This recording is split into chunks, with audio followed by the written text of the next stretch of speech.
There are moments in life when everything quietly falls apart, not with noise or drama, but with waiting. Waiting that stretches longer than hope. Waiting that tests your motivation, your strength, your sense of purpose. We live in a world that celebrates speed, yet most healing happens slowly, in silence, where no one is watching. This is a story about patience, not the passive kind, but the quiet power that holds you steady when nothing seems to move. A story that reminds us that growth is happening even when the ground looks still. In a small town where seasons mattered more than clocks, there lived a man named Elias Moreno. He was a gardener by trade, but more than that, he was a man learning, slowly, painfully, what it means to trust the journey when results refuse to appear. This story will show you why peace often arrives only after we stop rushing the soil. Elias Moreno woke every morning before the sun, not because he had to, but because he believed discipline was the quiet language life understood best. The town where he lived was small, wrapped in slow roads and familiar faces. Seasons mattered there. People noticed when the air changed, when the soil softened, when the birds returned. Elias fit into that rhythm like an old habit.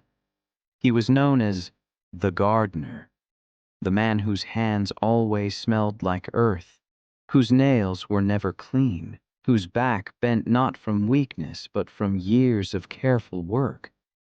To Elias, patience was something you practiced so results could arrive faster.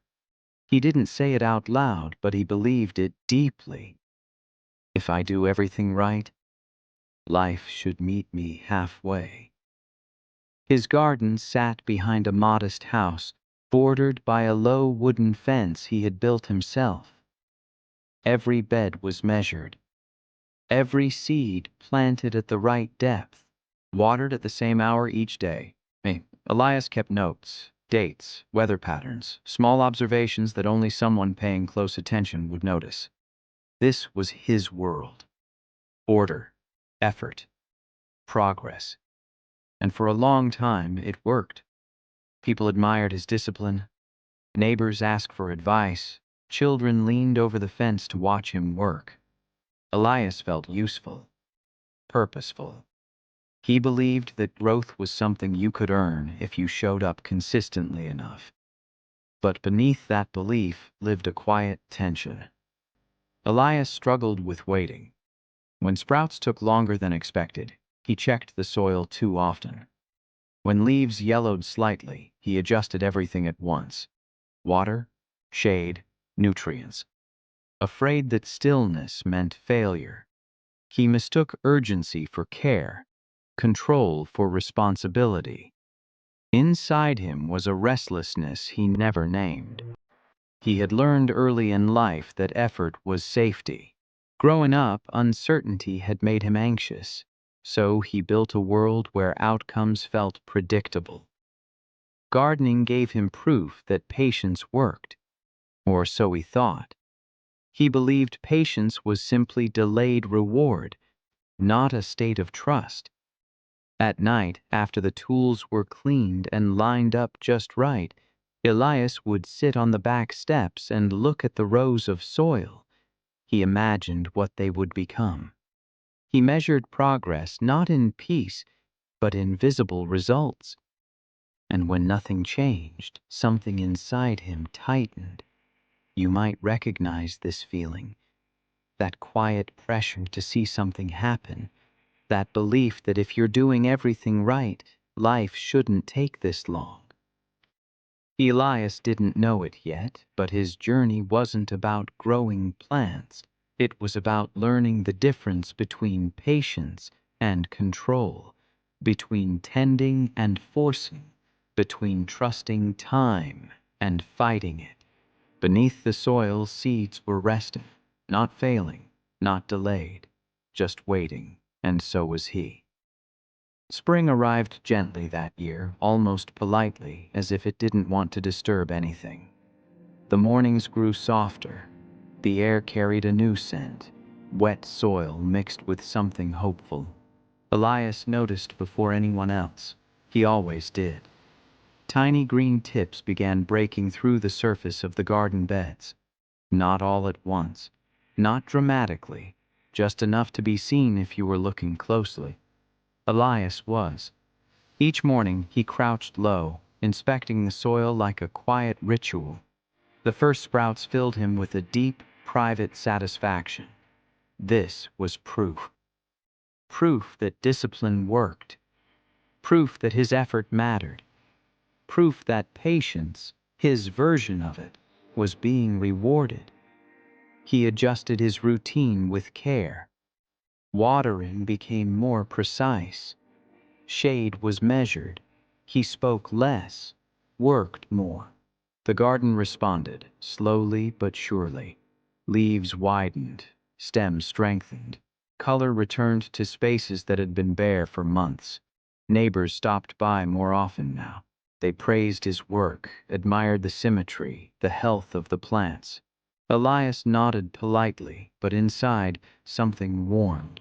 He felt seen, useful, aligned with purpose. In these moments, motivation came easily. Healing, he believed, came from progress. The garden became his mirror. When things grew, he felt calm. When they stalled, he felt restless. Still, success was, undeniable. By early summer, the beds were full, the soil dark and alive. Elias kept his notes diligently, but he relied more on instinct now. Confidence had replaced caution. He believed he had learned the lesson. Be patient. Do the work. Results will follow. What Elias didn't notice was how his patience had changed shape. It had become conditional. He was patient as long as growth followed his expectations, as long as time behaved the way he thought it should. He didn't see the flaw because it was subtle. When a plant leaned slightly, he corrected it immediately. When a leaf curled, he intervened before understanding why. He believed attention meant control, and control meant care, but nature, quietly, was doing something else. Deep beneath the surface, roots were spreading unevenly. Some plants were growing faster than others. Some were struggling for reasons Elias couldn't see. The balance was delicate, and the season was changing in ways no notebook could predict. Elias stood in the garden one evening, watching the light fall across the leaves. He felt proud, grounded, certain. For the first time in a long while, he believed he was ahead of life, not behind it. Yet patience is not proven in moments of growth. It is revealed when growth pauses or disappears. And Elias had not yet learned how to wait without gripping the future too tightly. The garden was alive. So was his hope. And both were more fragile than he knew. The change came quietly. No storm announced it. No warning arrived with thunder or broken fences. One morning, Elias stepped into the garden and felt something was wrong before he saw it. The air was heavy, still. A few leaves lay curled at the base of their stems. Others had lost their color, fading into a tired yellow that didn't belong to summer. Elias knelt, touching the soil. It felt damp. Too damp. He frowned, already retracing his steps in his mind. Maybe he had watered too much. Maybe the heat had been uneven. Maybe he had missed something small, something crucial.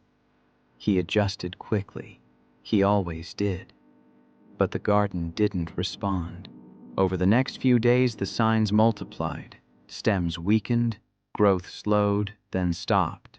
What had once felt alive now seemed hesitant, fragile, uncertain. Elias spent longer hours outside, changing routines, adding supports, removing leaves that looked beyond saving.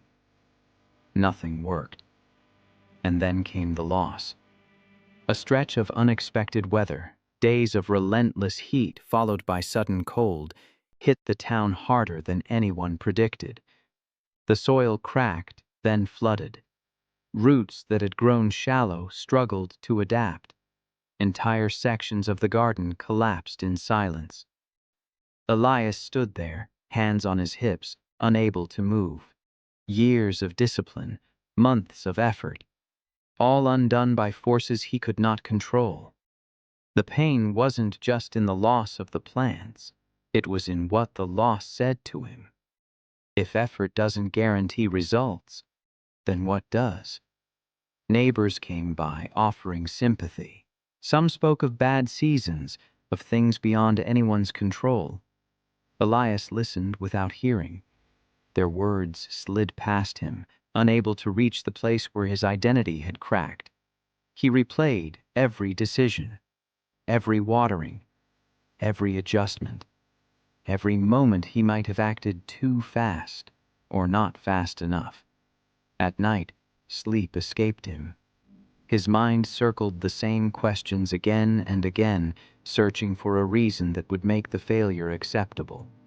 But nature gave no explanation. The garden, once his proof of purpose, now felt like an accusation. Each withered plant whispered doubt. Each empty space reminded him of how fragile certainty truly was. For the first time in years, Elias avoided the garden. Not because he didn't care, but because he cared too much. Because standing there made him feel powerless. Failure has a way of stripping things down. It removes the comfort of control. It exposes the beliefs we didn't know we were standing on. Elias had believed patience meant waiting until things worked. Now he faced a harder truth. Sometimes patience is required after everything falls apart, and he was not ready for that kind.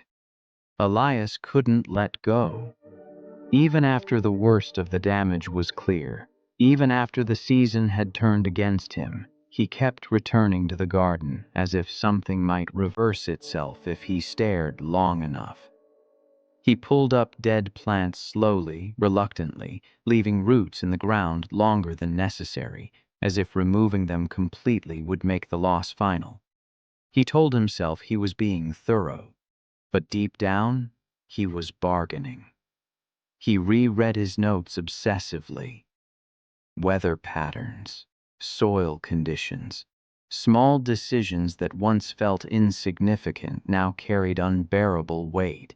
Every page became evidence in a quiet trial where Elias was both judge and accused.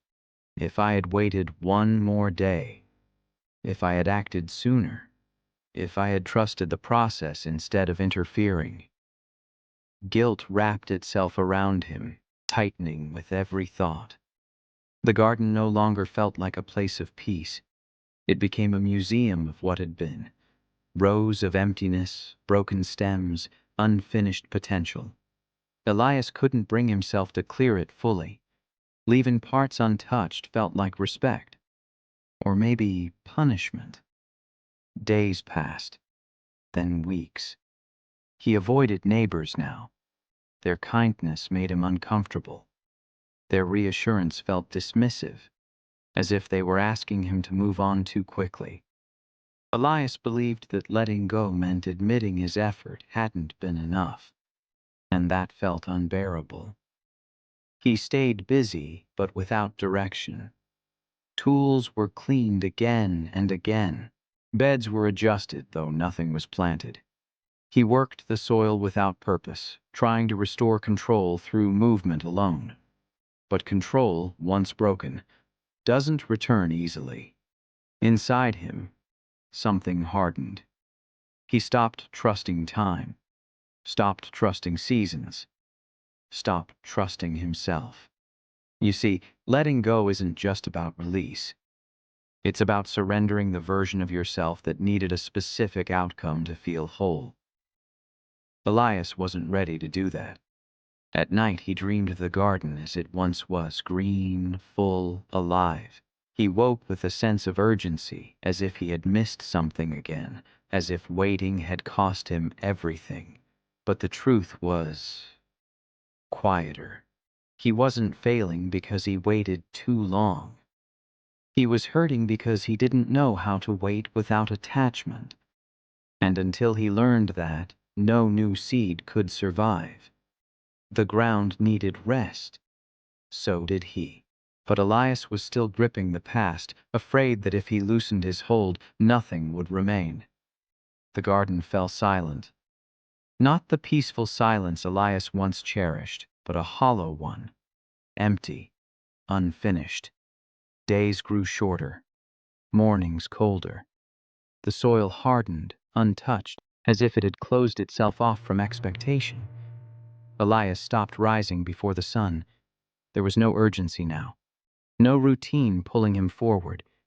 Without the garden to tend, time lost its shape. Hours drifted, days blurred. He ate when he remembered, slept when exhaustion finally overpowered his thoughts. Isolation crept in slowly. Friends assumed he needed space. Neighbors stopped asking questions. The town moved on in its quiet way, but Elias felt left behind, as if life had continued without him, indifferent to his absence. Inside, he felt empty, not sad in the dramatic sense, just numb, the kind of emptiness that makes even simple things feel heavy. He would sit on the back steps and stare at the frozen ground, hands resting in his lap, unsure what he was waiting for. This was the lowest point, not because something terrible was happening, but because nothing was. No growth, no struggle, no sense of purpose, just stillness. And yet, within that stillness, something subtle began to shift. Without distraction, Elias was forced to sit with himself, with the truth he had been avoiding. He began to see how tightly his worth had been tied to outcomes, how much he had needed success to feel at peace. Failure had stripped that away. What remained was raw, unshaped, uncertain. He felt small, human, vulnerable. This is where change becomes possible, not in action, but in awareness. When the noise stops, when the mind quiets enough to hear what has been buried beneath effort and expectation. Elias didn't know it yet, but winter wasn't punishment. It was rest. The soil wasn't dead. It was recovering. And somewhere beneath the frozen surface, something patient was waiting, not to be forced, not to be rushed, but to be honored in its own time. Just like him. The encounter didn't feel important at first. It happened on a gray afternoon, the kind where the sky hangs low and the world seems to move more slowly. Elias had gone for a walk, no destination in mind, just the need to leave the house. His steps led him past the edge of town, toward an old community garden that had been neglected for years. Most people passed it without noticing. An elderly man sat there, bundled in a worn coat, trimming dry branches from a small, struggling tree. His movements were slow, unhurried, careful. Elias watched from a distance. The tree looked weak, bare, almost pointless to tend this late in the season. Elias felt a familiar urge rise inside him, to explain, to advise, to fix, but he said nothing. After a while, the man looked up and smiled. "You can't rush this," he said gently, as if reading Elias's thoughts. Elias hesitated, then stepped closer. "It doesn't look like it's doing very well." The man nodded. "It isn't, but it will. How can you be sure?" The man paused, hands resting on the shears. "Because I'm not asking it to grow right now." The words settled between them. He explained that the tree had been damaged years ago, or people had tried to save it with fertilizers, heavy pruning, constant attention. It only weakened further. So he stopped. He let it rest, protected it from harsh weather, tended it only when necessary. Growth isn't always visible, the man said. Sometimes it's happening where you can't see it. Elias felt something loosen in his chest. The man wasn't speaking with authority or urgency. There was no lesson being forced, just observation, acceptance.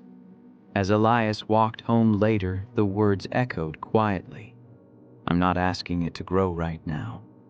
Patience, he realized, wasn't waiting with tension. It was allowing without demand. For the first time since the failure, Elias felt a hint of peace. Not because things had changed, but because his understanding had. He didn't need to fix everything. He didn't need to rush healing. He just needed to stop fighting time. That night, Elias slept deeply. Winter remained. The garden was still empty, but something inside him had begun to thaw. Elias returned to his garden the next morning with a different energy. Not urgency, not expectation, just presence. He didn't bring seeds. He didn't bring plans. He brought a broom. Slowly, he cleared fallen leaves. He mended the loose fence where the wood had shifted from the cold. He straightened tools that had been left untouched for weeks. None of it was about preparing for growth. It was about respect. For the space, for the time, for himself. This time he didn't rush. He worked in silence, noticing details he had once ignored. The texture of the soil, the sound of his breath, the way his hands moved when they weren't trying to control an outcome. When he knelt, he didn't dig deep. He didn't disturb the earth unnecessarily. He remembered the words of the old man. I'm not asking it to grow right now. Instead, Elias focused on care without demand. He covered certain beds to protect them from the cold. He composted what remained instead of throwing it away, accepting that even loss could become nourishment. He allowed the garden to look unfinished. That was the hardest part, letting things be incomplete without labeling them as failure. Days turned into weeks. Elias rebuilt his routine slowly. Mornings returned, but without pressure. He walked. He worked lightly. He rested without guilt. Healing didn't arrive as a dramatic moment. It came quietly, like breath returning after holding it too long. Elias noticed changes within himself. He no longer checked the soil every hour. He no longer imagined the future constantly. He began to trust that stillness had value. Patience, he learned, was a form of strength. Not the strength that pushes forward, but the strength that holds space. This wasn't rebirth yet. It was preparation, like roots growing deeper before any leaf appears. And for the first time, Elias wasn't afraid of how long it might take.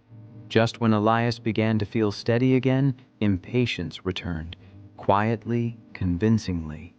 Spring teased the edges of the town. The air softened. Birds came back. The soil, once hard and distant, loosened beneath his fingers. Signs appeared everywhere, whispering the same question. Isn't it time now? Elias felt it in his chest, the familiar urge to act, to plant, to move faster than the season asked of him. He told himself it was wisdom this time, not restlessness. He had waited long enough. He had learned his lesson. Or so he thought. He stood over the garden beds with seed packets in his hands, imagining the outcome before the work had even begun. The old pattern tried to return. Anticipation disguised as purpose. Urgency dressed up as motivation. This was the new struggle. Not failure. Not loss. But the temptation to rush healing because it finally felt possible again. Elias hesitated. He remembered how confident he had once been, how sure that effort alone could bend time in his favor. He remembered how quickly that certainty had collapsed, and he understood something important in that moment. Patience is not proven when we are tired of waiting. It is proven when waiting becomes uncomfortable again. He put the seeds down, not because he was afraid, but because he was listening. Instead, Elias tested the soil gently. He observed the light patterns. He watched how water moved through the ground after rain. He paid attention, not to speed things up, but to understand them. Some days he did nothing at all, and that was the hardest discipline of all. There were moments he doubted himself, moments when doing nothing felt lazy, when he questioned whether patience had turned into avoidance. But each time he returned to the same grounding truth. Growth follows readiness, not desire. Slowly, he began planting again. Not everywhere, not all at once. One bed, a few seeds, with space between them, with room for error, with acceptance that some might not grow, and that would be okay. Old habits knocked at the door, but Elias didn't let them in fully. He felt impatience rise, acknowledged it, then let it pass without acting on it. This was transformation in practice. Not a perfect state, a consistent choice. Strength, Elias realized, wasn't about never struggling. It was about recognizing the struggle and responding with intention instead of impulse. The garden began to change, not dramatically, but honestly. And so did he. The garden didn't explode into life. There was no sudden transformation, no moment where everything became beautiful at once. Growth arrived the way it always had, quietly, patiently, without asking to be noticed. But this time Elias noticed differently. He no longer measured progress by height or color alone. He paid attention to balance, to rhythm, to how the garden felt rather than how it looked. Some plants grew strong, others struggled. A few never emerged at all, and Elias let them be. Morning light returned to his routine, but not as pressure. It felt like an invitation. He worked with calm hands, unburdened by urgency. When something failed, he didn't take it personally. When something thrived, he didn't cling to it. The garden breathed, and so did he. Peace settled into Elias's life in a way he hadn't expected. Not excitement, not pride, just a steady sense of alignment. He understood now that purpose wasn't about constant forward motion. It was about being present with whatever stage you were in. Neighbors noticed the change. They commented on the garden, yes, but more on Elias himself. He smiled more easily, listened more than he spoke. There was a lightness in him, a softness that came from no longer fighting time. He had learned that patience wasn't waiting for life to begin. Life was already happening. Failure had not ruined him. Waiting had not wasted him. Letting go had not emptied him. It had reshaped him. Elias stood one evening at the edge of the garden, watching the sky deepen into dusk. The soil was dark and alive beneath his feet. He felt gratitude, not for perfection, but for continuity, for the chance to begin again without force. This was the new dawn. Not a reward at the end of suffering, but a quiet understanding that peace comes when we stop demanding that life move faster than it should. The journey had given him something far more valuable than control. It had given him trust. And now, the story turns gently toward you. Because somewhere in Elias's journey there is a reflection of your own. There are seasons in life when you do everything right, and still, nothing grows. When motivation feels strong, discipline is present, effort is consistent, and yet the results don't arrive on time. In those moments, it's easy to believe something is wrong with you. But patience is not a punishment, it is preparation. Elias learned that waiting does not mean weakness. It means trusting that healing is happening even when you cannot see it, that roots grow in darkness long before leaves reach the light. He learned that control often disguises itself as care, and that true strength is the ability to loosen your grip without losing your commitment. Letting go is not giving up, it is choosing peace over fear. Failure, too, revealed its deeper purpose. It stripped away the belief that worth comes from outcomes alone. It taught him that rebirth does not require speed, only honesty. The journey showed him that discipline is not about forcing progress, but about showing up with consistency, even when the work feels invisible. That purpose unfolds when we stop rushing the timeline and start respecting the season we are in. And perhaps the most important lesson of all, you are not late, you are not behind, you are not broken. You are in a season.